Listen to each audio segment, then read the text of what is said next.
أعوذ بالله من الشيطان الرجيم بسم الله الرحمن الرحيم الذي خلق 7 سماوات طباقا ما ترى في خلق الرحمن من تفاوت فارجع البصر هل ترى من فطور ثم ارجع البصر كرتين ينقلب إليك البصر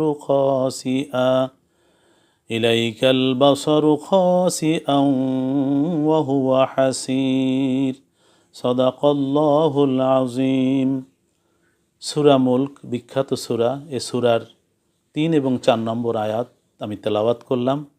মহান আল্লাহ রাব্বুল আলামিন এই আয়াত দুটোতে ঘোষণা করেন তিনি সেই মহান সত্তা যিনি সৃষ্টি করেছেন সপ্তাকাশকে স্তরে স্তরে। হে মানব মণ্ডলী, তুমি করুণাময় আল্লাহ তাআলা রব্বুল আলামিনের সৃষ্টিতে কোনো ত্রুটি কি দেখতে পাও?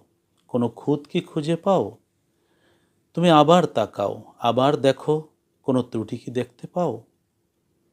অতঃপর বারবার তুমি দৃষ্টিপাত করো, দৃষ্টি ক্লান্ত ব্যর্থ হয়ে ফিরে আসবে, কিন্তু আল্লাহর সৃষ্টির মধ্যে কোনো ত্রুটি বা খুঁত খুঁজে পাবে না। সুবহানাল্লাহ।